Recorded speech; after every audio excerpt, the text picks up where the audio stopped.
مولانا روم رحمۃ اللہ کے تعالی مثنوی شریف کے اندر فرماتے ہیں، ایک دیوانہ دیوانگی کے اندر گم تھا اور اللہ کے حضور التجائیں کر رہا تھا، یا اللہ تو میرے نیڑے ہوتا میں تجھے نہلاتا، تو میرے پاس ہوتا میں تجھے کنگھی کرتا، تو میرے پاس ہوتا تجھے میں کپڑے پہناتا۔ اب یہ دیوانگی کی باتیں ہیں، شرعی طور پر یہ جملے ٹھیک نہیں ہیں۔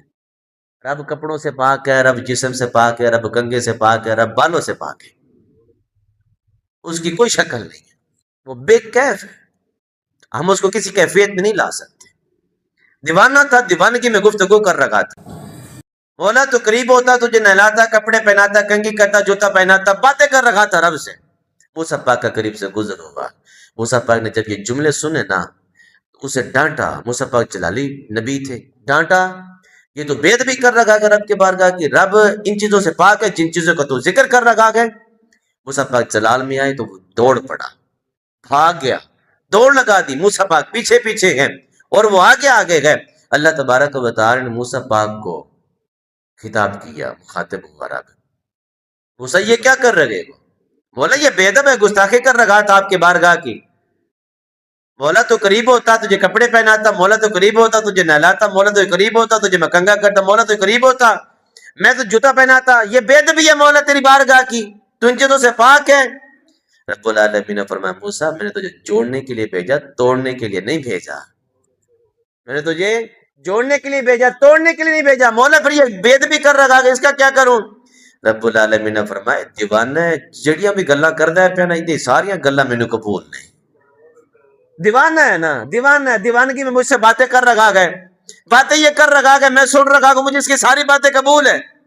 اب یہاں پر بات کرنے کا مقصد ایک یہ ہے، رب کی بارگاہ میں اگر دیوانہ دیوانگی کے اندر گم ہو کر جس طرح کی مرضی گفتگو کر جائے، رب فرماتا ہے مجھے قبول ہے، مجھے قبول ہے۔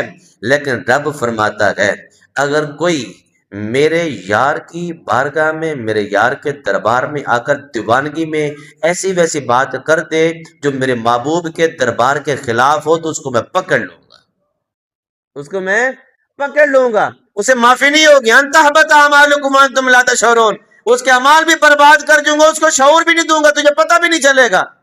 ایک ہوتا نا میری گاڑی چوری ہو جائے اور مجھے پتہ چل جائے میری گاڑی چوری ہوگی، میں بھاگوں گا نا، ایف آئی آر کٹواؤں گا، تھانے جاؤں گا، گاڑی کی ریکوری کے لیے پورا زور لگاؤں گا، لیکن مجھے پتہ ہی نہ چلے گاڑی چوری ہوگی تو میں کیا کروں گا؟ چپ کر کے بیٹھا رہوں گا۔ اب ایک بندہ جس کے اعمال برباد ہوگا، اس کو بتایا بھی نہیں جا رہا تیرے اعمال برباد ہوگا، وہ کیا کرے گا؟ خاموش اپنی مستی میں مست رہے گا، لیکن پھر کل قیامت کے دن پتہ چلے گا کہ تو نے یہ عمل کیا تھا، اس وجہ سے تیرے اعمال برباد کر دیے گئے۔ اگر بتا دیا جاتا تیرے اعمال برباد ہو گئے تو وہ بندہ کیا کرتا؟ گڑ گڑاتا، روتا، رب کے حضور آتا، معافی مانگتا، شاید رب معاف فرما دیتا، لیکن رب فرماتا ہے میں حضور دے بے ادب نوں نا، میں اس کے تو اعمال برباد کر دیتا ہوں، اور دوسری بات اس کو شعور ہی نہیں دیتا، میں چاہتا ہی نہیں ہوں میرے یار کا بے ادب گستاخ میری دہلیز پر آ کے میری بارگاہ میں آ کے مجھ سے معافی مانگے۔